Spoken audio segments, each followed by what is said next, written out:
बातमी पुण्यामध्ये चाललंय तरी काय? तरुणीचा प्रताप व्हिडिओ व्हायरल झालाय। माधवीची पीएमपी बस समोर बुलेटवरून स्टंटबाजी करण्यात आली आहे। व्हायरल स्टंटबाजीवरती कारवाई होणार का असा प्रश्न उपस्थित झालाय। पुण्यातील तरुणीचा जीवघेणा स्टंट पाहायला मिळतोय। पीएमपी बस समोर बुलेटवरून हा स्टंट करण्यात आलाय आणि या स्टंटवरती पोलीस कारवाई करणार का असा प्रश्न निर्माण झालाय। याकडे लक्ष द्या।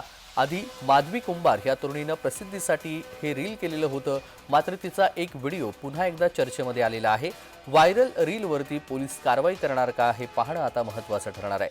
पुण्यात चाललंय तरी काय असा प्रश्न आता या निमित्तानं उपस्थित झालेला आहे। माधवीची पीएमपी बस समोर बुलेटवरून ही स्टंटबाजी करण्यात आली आहे। रोहन कदम आपले प्रतिनिधी जोडलेलेच आहेत। पुन्हा एकदा रोहन यांच्याकडे जाऊया। रोहन, पुण्यामध्ये नेमकं चाललंय तरी काय असा प्रश्न आता उपस्थित होऊ लागलेला आहे।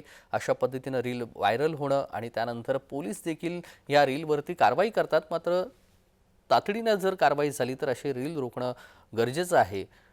काय नेमकं कोणत्या भागातला हा रील आहे?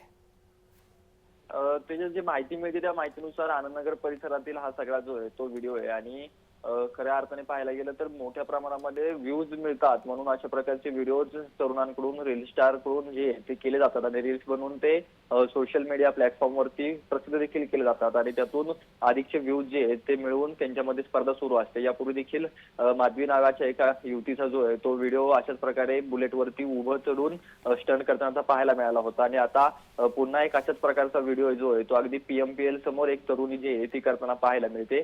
पुण्याची पीएल ही जीवनवाहिनी मानली जाते आणि तिच्यासमोर अशा प्रकारचे स्टंट करणं कितपत योग्य आहे आणि अशा प्रकारचे जे स्टंट करतायत आणि मोठ्या प्रमाणामध्ये सोशल मीडियावरती व्हायरल होऊन प्रसिद्धी मिळवतात अशा लोकांवरती स्वतःहून महापालिका कारवाई करते का किंवा स्वतःहून पोलीस कारवाई करतायत का हे पाहणं महत्त्वाचं आहे।